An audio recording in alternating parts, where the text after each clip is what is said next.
Skill 7. Transfer from supine sitting.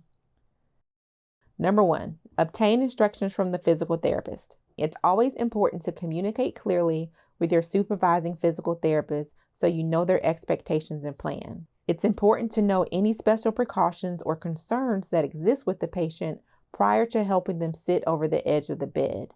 This will allow you to take the necessary action to minimize pain and avoid injury. Hi, I'm Paige Wilson. I'm the PT Tech working with you today, and I'm here to work with Mr. Cleary. What would you like to have me do with him today? Great, Paige. I'm so excited to have you here. Mr. Cleary needs help sitting up over the side of the bed. If you can get him ready for me. I just peeked my head into his room a couple minutes ago. His sister Stacy is with him. They're expecting you to come in. They know you're going to help get him sitting up over the side of the bed.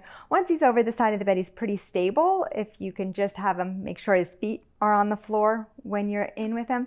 And then when you finish up, if you just come and get me and let me know, and then I can go back and finish the treatment. Great, will do. Thanks. Number 2. Assemble equipment. Number 3. Knock on the door and request permission to enter from behind the curtain, and be sure to pause before entering. Always make sure to knock or announce yourself and you're granted permission to enter into a patient's space, even if it's a curtain in the hospital. Knocking and requesting access respects the patient's right to privacy, helps them feel more comfortable and in control of their surroundings. Physical therapy. Come in. Number 4. Greet the patient and introduce yourself. Number 5. Identify the patient. It is possible the patient you were expecting has moved to another room or you simply walked in the wrong room. It is important to always use 2 modes of patient identifiers. In this case, we ask for the patient's name and date of birth and confirm that with their wristband. It is important to know you are offering care to the correct patient. Number 6. Wash your hands or use an alcohol-based hand rub for hand hygiene. Proper hand hygiene is essential in preventing the spread of germs and infection. Number 7. Explain the skill or skills you'll be performing with the patient and obtain consent from the patient. We not only need the patient's permission, but it is important that they have a say in their health care and that their wishes are respected.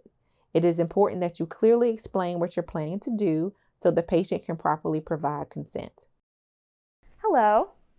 My name is Paige Wilson, and I'm the physical therapy tech, and I'll be working with you today. Before we start, can you introduce yourself and who's with you today? Yep, I'm Peter Cleary, and this is my sister Stacy Cleary. Well, nice to meet you both. Is it okay if I help treat you today with your sister in the room? Yeah, it's fine. Okay, great. So before we start, can you just give me your birthday so I can verify your identity? Yep, it's April 5th, 1995. Okay. Can I just check that on your wristband? Perfect. I'm just going to sanitize my hands. So for treatment today, I'm going to have you roll into a side-lying position, and then I'll help you sit upright, and then you'll be sitting for the physical therapist to come in and work with you. Does that sound okay? Sounds good. All right. I will need to be a little bit close and have my hands around your shoulder and hip region just to help assist you if you might need it. Is that okay? Yes. Okay. Number 8. Move the patient to the edge of the bed or mat, using the length of the patient's thigh as a guide as to where the patient's buttocks should be. Be careful not to move the patient so close to the edge of the bed that they will fall off when rolling on their side. You can use the length of the patient's thigh as a guide to where the patient's buttocks should be. This will help you anticipate where on the bed the patient may be seated by analyzing the end of the patient's thigh near the knee. This may be important when working around hospital bed rails or when in a tight space. I'm just going to bring the head of the bed down to get us started.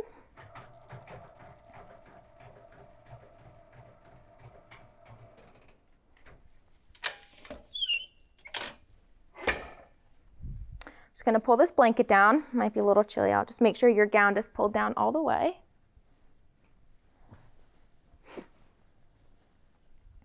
And you're already sitting in the middle of the bed, which is a great place to start the roll. Number 9, instruct the patient to look in the direction of the movement when rolling. Number 10, roll the patient to a side-lying position while the lower extremities are partially flexed. Bending the knees during the roll will not only help the patient to do more of the work by themselves, but also put them in a good position where you can easily assist them into sitting. Number 11, Place one arm under the patient's bottom shoulder, reaching towards the scapula, and the other under the patient's bent knees. Placing one arm under the bottom shoulder and the other behind the patient's bent knees will put you in a good position to assist the patient into sitting. Number 12, tell the patient that during the lift, on the count of 3, they should push up with one or both of their extremities. Counting helps you sequence the effort with the patient and allows them to know when the action will occur. Number 13, while you are assisting the patient to the sitting position, be sure to position your feet in an anteroposterior position to widen your base of support and avoid twisting your back. When assisting the patient, it is important to have your feet positioned with a wide base of support. This will allow for good body mechanics to help avoid self-injury. Additionally, concentrate on not twisting your back during the transfer. Consider using a pivoting motion with your feet if needed to turn rather than twisting motion at the back over stationary feet. Number 14, support the patient's pelvis when placed in a sitting position.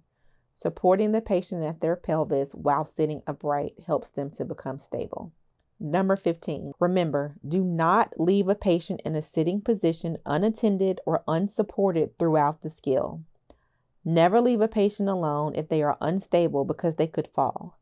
To help patients gain the greatest support and stability when in a sitting position, ensure their feet are squarely on the ground and their hands are holding onto the support surface.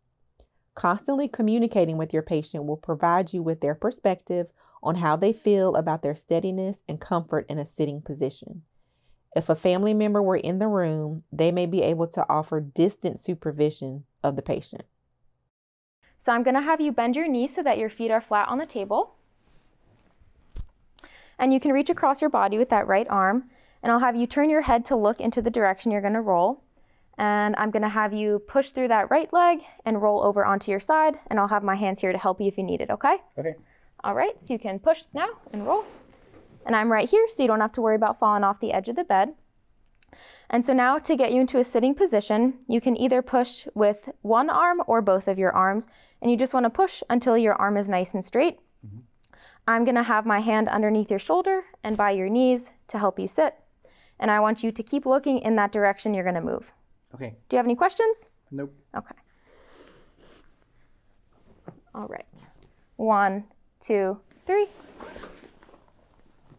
I'm just going to keep my hands here by your pelvis to stabilize you. So you can keep your feet on the floor and you can put your arms out to the side. Yep. Do you feel comfortable here? Yep. Okay. Do you feel nice and supported? Yes. Okay. So I'm going to remove my arms.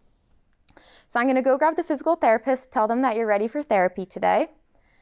And Stacy, would you mind just keeping an eye on Peter? Make sure he's okay while I go grab the PT.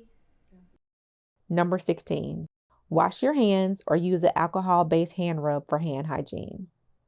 Number 17, remember to use appropriate verbal and nonverbal communication with the patient and other personnel. It's important to use clear and friendly language while communicating. Make sure you give your full attention to the physical therapist while they are instructing you on the patient care plan and to your patient throughout the entirety of their treatment and time you're with them. It was great working with you today. It's great working with you. Thank you. Number 18, report the skill and observations to the physical therapist. Informing the physical therapist of the patient's response to treatment is important to allow the therapist to follow up on any unexpected occurrences or to alter the treatment plan for the next visit. Mr. Cleary did really well. He's sitting at the edge of the bed. His arms are out to the side. His feet are flat on the floor. And his sister Stacy moved her chair to be sitting near him while they wait for you to come in and start treatment. Wonderful, Paige. That is such a big help. Thank you so much. I will be right in to see them. Sounds good. Great. Thanks.